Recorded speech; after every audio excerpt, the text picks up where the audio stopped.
November 1942. Operation Torch in North Africa marked the combat debut of the American M1 Bazooka, but the deployment was marred by a critical lack of preparation. General Dwight Eisenhower learned only the night before the landings that his troops had received absolutely no instruction on how to operate this novel rocket launcher. The consequences were immediate. Within days, inexperienced American units abandoned their equipment during early skirmishes, allowing German forces to capture several intact specimens. This intelligence failure would inadvertently trigger one of the most remarkable reverse engineering projects of the Second World War.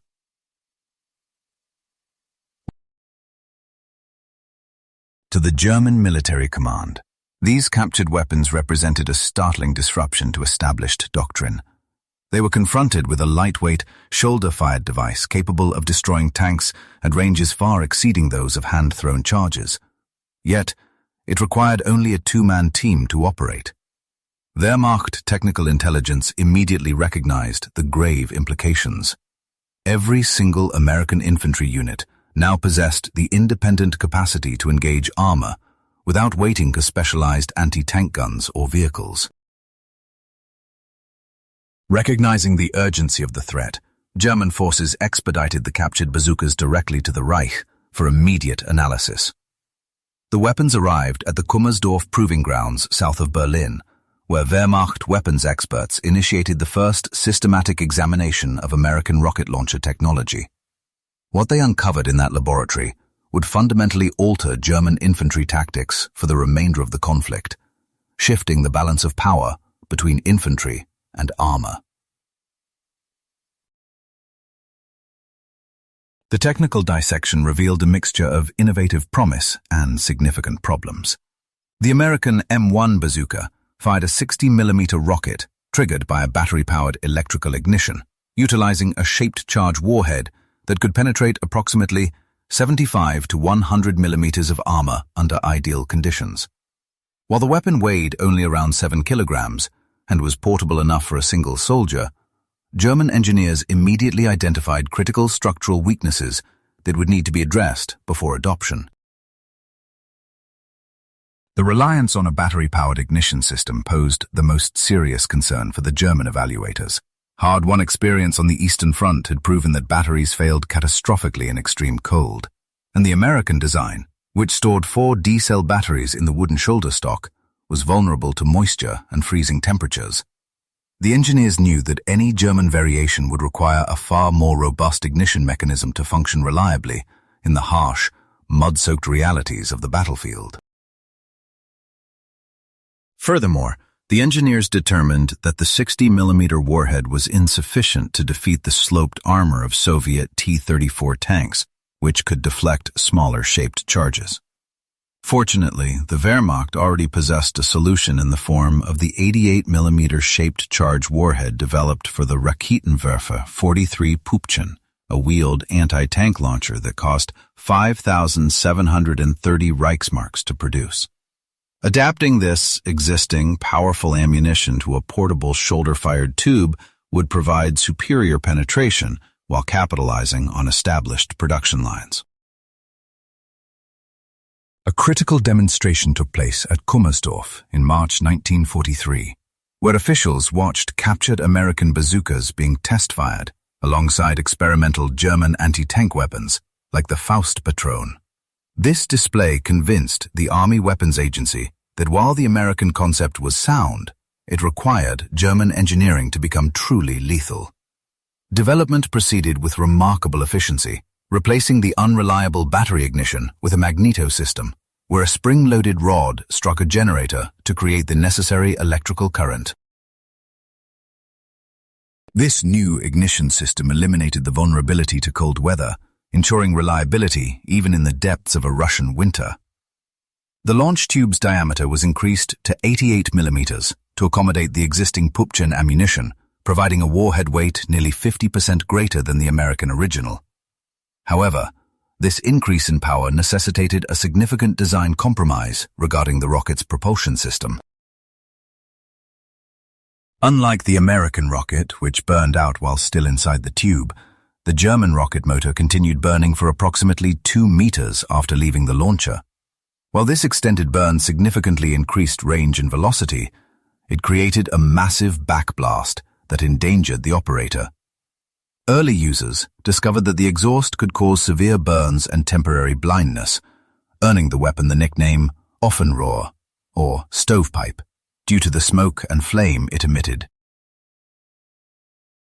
By July 1, 1943, German documents officially listed the new weapon as the 8.8-centimeter Raketenpanzerbüchse, a designation soon shortened to Raketenpanzerbüchse 43, or RPzB 43. Production preparations were already well underway at multiple facilities across Germany, even though mass manufacturing would not formally begin until September. The industrial infrastructure was mobilized with typical German efficiency to meet the urgent demand. To protect the program from Allied bombing raids, contracts were distributed among 6 primary manufacturers: Ensinger Union in Feldesheim, Hassag in Meuselwitz, Gebrüder Scheffler in Berlin, Jeckel in Freistadt, Kronprinz in Solingen, and Schröter in Verviers. Each facility produced components or complete weapons, with final assembly occurring at dispersed locations to prevent any single airstrike from disrupting the entire supply chain. On September 8, 1943, a military report confirmed that the weapon would soon be sent to frontline troops for trials, and by September 30th, the official manual had been published. The first delivery of 1,500 weapons and 5,000 rockets reached combat units on October 5th. The transformation from a captured American curiosity to a mass-produced German standard had taken less than 11 months. The scale of the German commitment was revealed in the production figures, with initial orders calling for 382,000 units. Although material shortages and bombing raids would reduce this target, 289,151 RPzB 54 models were completed by July 1944. An additional 25,744 improved RPzB 54/1 models were produced between December 1944 and the war's end. Manufacturing the Panzerschreck proved incredibly efficient, requiring just 10 work hours per weapon at a cost of 70 Reichsmarks, compared to 5,730 Reichsmarks for the smallest traditional anti-tank gun. This economic reality made mass production feasible, even as Germany's war economy contracted, allowing a weapon cheaper than a rifle to destroy a 40-ton tank. Yet, the human cost involved in its production remains one of the darkest chapters in the weapon's history.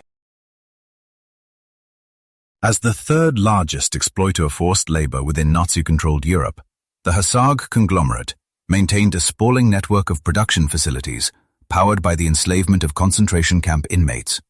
By October 1943, the company's workforce had swelled to over 60,000 individuals, with more than half comprised of forced laborers and prisoners of war, a system that continued to exploit 16,581 captives in labor subcamps as late as 1945. Throughout its Polish facilities, incomplete records suggest that approximately 35,000 people perished, succumbing to 12-hour shifts amidst toxic chemicals, starvation rations, and the brutality of their overseers.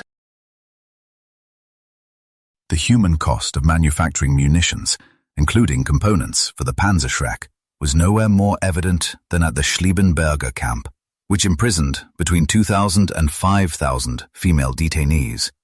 Conditions were so lethal that the average life expectancy for a prisoner plummeted to a mere 2 months, a grim statistic punctuated by industrial disasters such as the explosion on October 12, 1944, which claimed the lives of 96 laborer prisoners.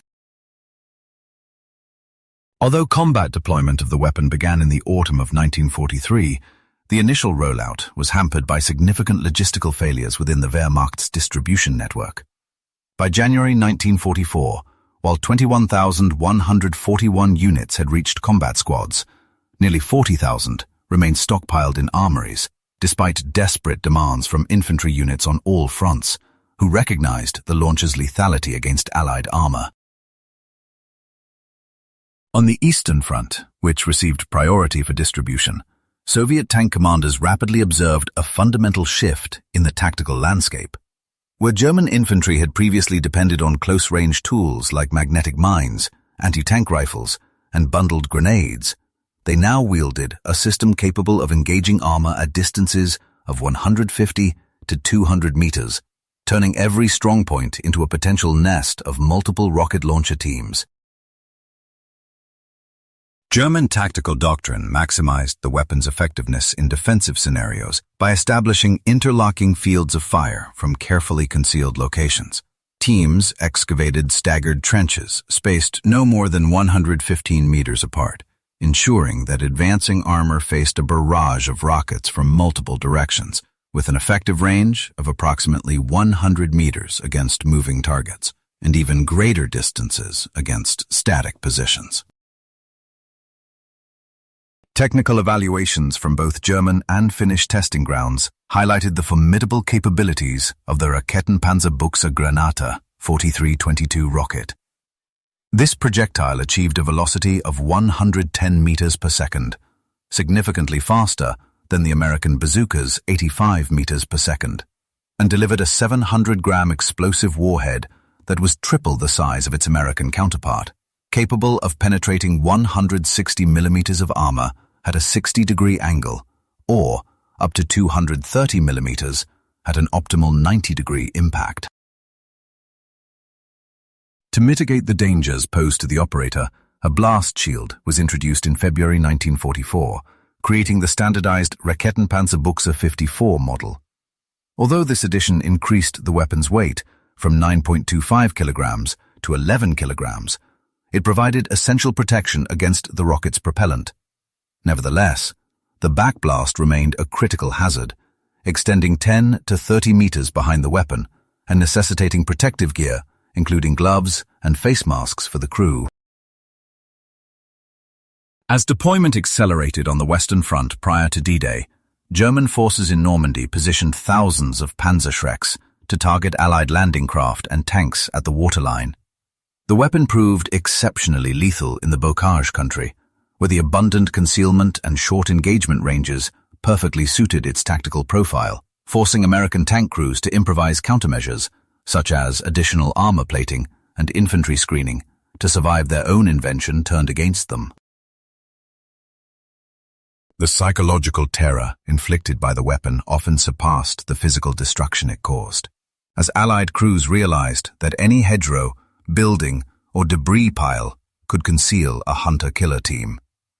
The weapon's distinctive launch signature, a blinding flash followed by a smoke trail, became a dreaded omen on the battlefield, with commanders reporting a significant drop in crew effectiveness when operating in sectors known to harbor high concentrations of these launchers.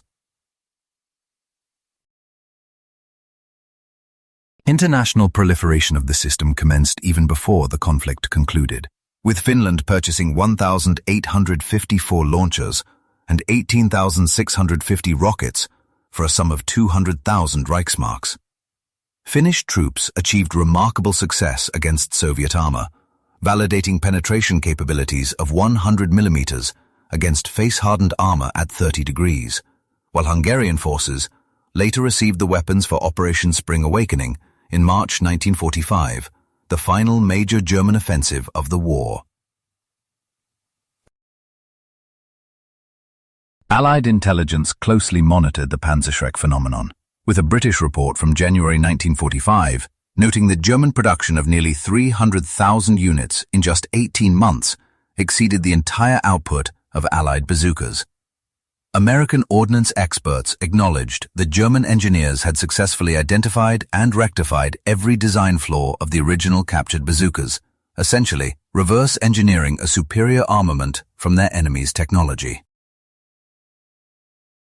The technical superiority of the German adaptation directly influenced American design evolution, leading to the introduction of the M1 Bazooka in October 1943, which incorporated a magneto ignition system similar to the Panzerschreck to eliminate battery failures.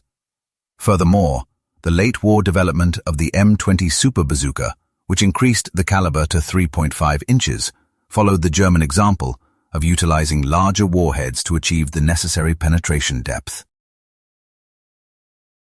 Production statistics reveal the weapon's critical role in German strategy. By the time manufacturing of the Raketenpanzerbüchse 54 ceased in July 1944, a total of 289,151 units had been completed. At its height in early 1944, monthly output peaked at 15,000 units, a massive industrial undertaking that coordinated components from 32 different subcontractors to maintain mass production.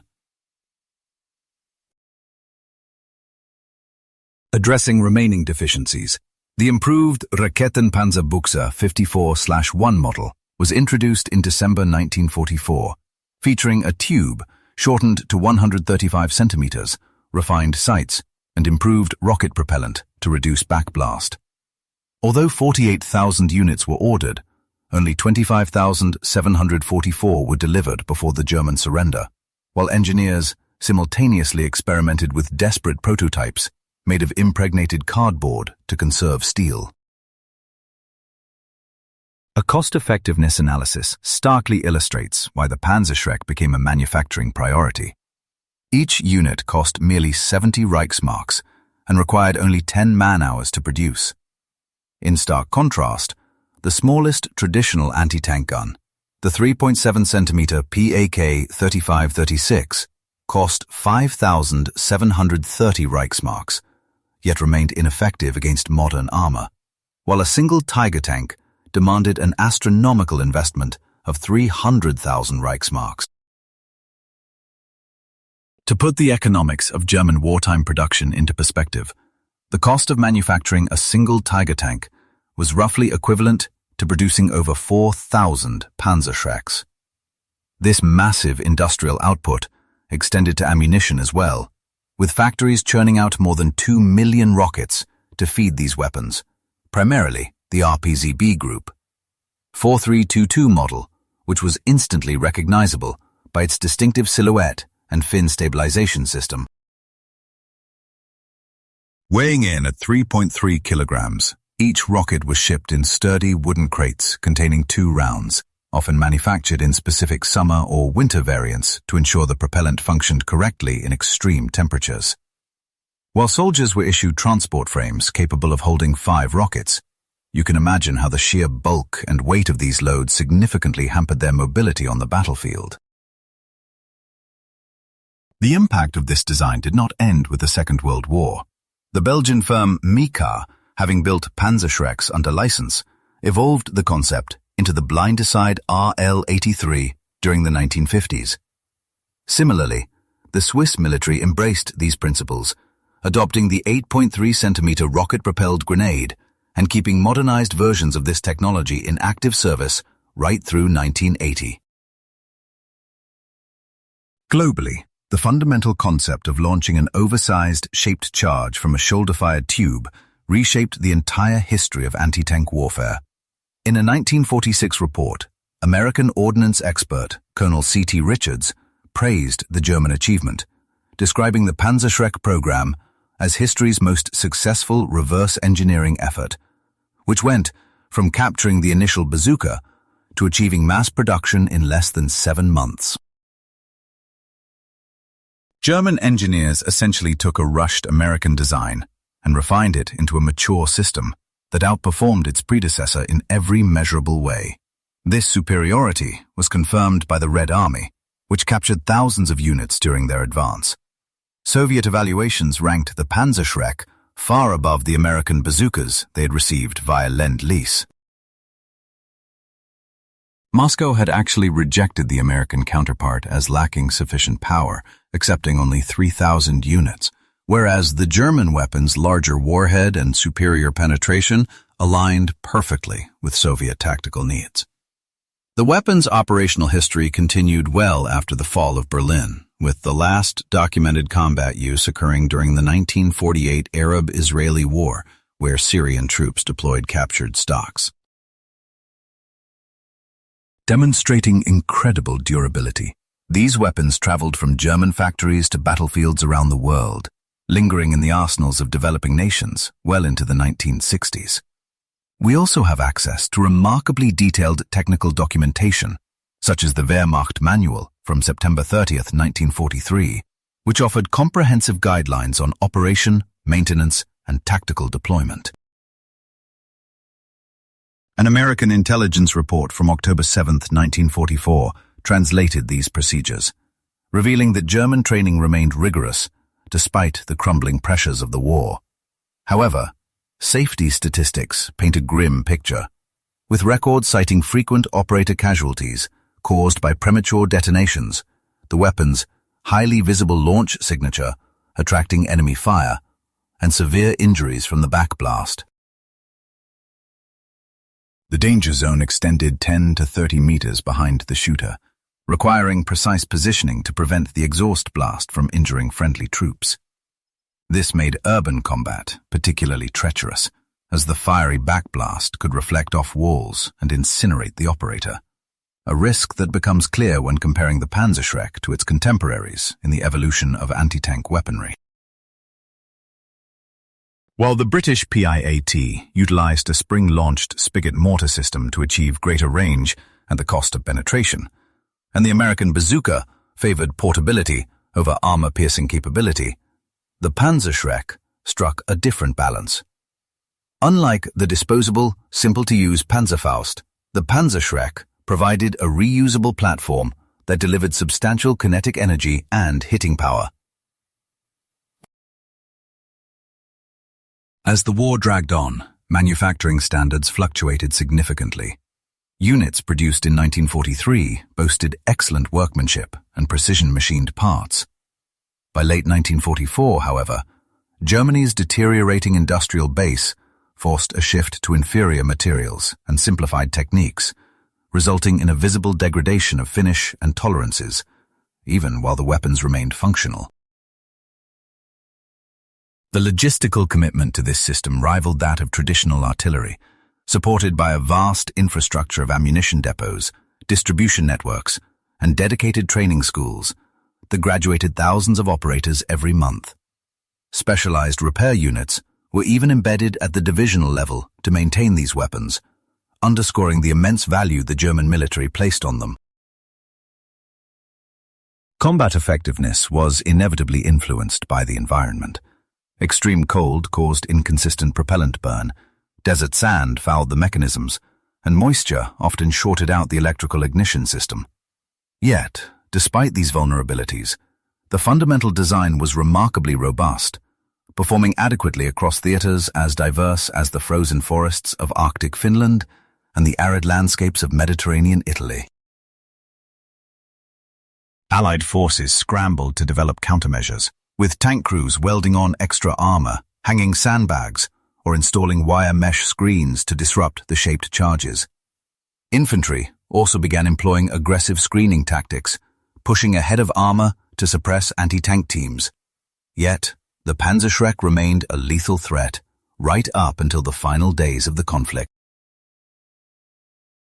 German units maximized lethality by targeting weak points like vision blocks, engine compartments, and tracks, often coordinating multiple teams to overwhelm a tank's defenses.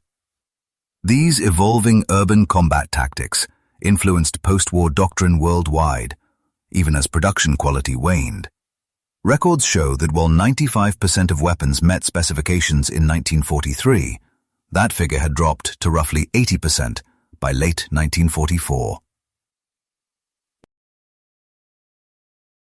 When you examine the early operational history of the Panzerschreck, you will find that the primary failures centered on faulty ignition systems and compromised tube integrity. Yet, despite these persistent quality control issues, the sheer volume of production ensured that adequate supplies continued to reach combat units on the front lines.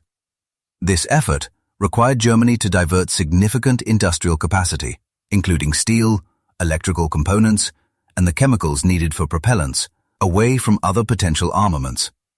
However, you can see that the weapon's superior cost-effectiveness compared to traditional anti-tank guns justified this massive allocation of resources. If you trace the evolution of the training protocols, you will notice they shifted rapidly based on hard-won combat experience, moving from an initial emphasis on safety to practical, veteran-led instruction on camouflage and survival. The Wehrmacht published numerous tactical guides and pamphlets specifically for Panzerschreck operators to codify these lessons. These materials, which were later captured and translated by Allied intelligence, provide you with clear insights into how German anti-tank doctrine adapted to the shifting realities of the war. As you analyze the logistics, it becomes clear that supply chain complexity increased drastically alongside production expansion, requiring specialized components like optical sights and electrical contacts from a web of different suppliers. Rocket manufacturing itself demanded separate, dedicated facilities for warhead construction, propellant mixing, and final assembly.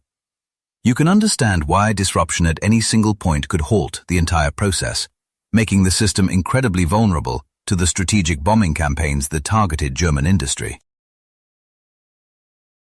The program ultimately offers you a striking example of rapid military adaptation under extreme pressure, transforming the captured American bazookas of November 1942 into a mass-produced German capability by September 1943. Rather than attempting to develop entirely new technology from scratch, the program succeeded through pragmatic engineering that adapted existing resources to the task. The fact that Germany managed to produce nearly 300,000 Panzerschrecks while fighting a multi-front war reveals a level of industrial resilience that you must acknowledge. This weapon emerged from a systematic process of reverse engineering, where German designers identified and corrected the original design weaknesses you might expect in a rushed adaptation. But they did not simply copy the bazooka. They created a substantially improved weapon system that exceeded the American original in every measurable performance criterion.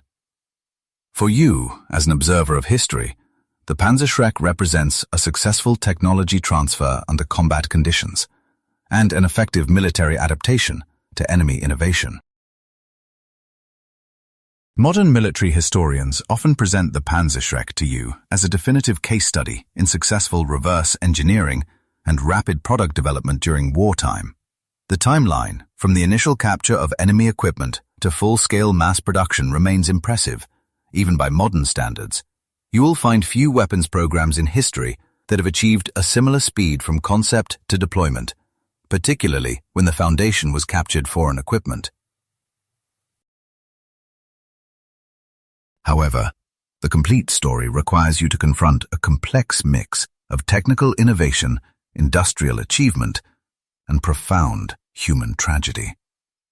While German engineering deserves recognition for the rapid development and successful mass production, you cannot ignore the extensive use of slave labor that underpinned this success. Tens of thousands died producing these weapons that merely extended a lost war, meaning the history of the Panzerschreck includes both technical brilliance and the systematic exploitation of forced laborers. In conclusion, you can view the Panzerschreck as history's most successful reverse engineering program, transforming captured American bazookas into nearly 300,000 improved German weapons in under 1 year. From the first captures during Operation Torch to the final units produced in April 1945, the program demonstrated that military innovation could be borrowed and refined faster than previously imagined. It stands as a testament to German industrial capability and engineering pragmatism applied to the desperate necessities of war.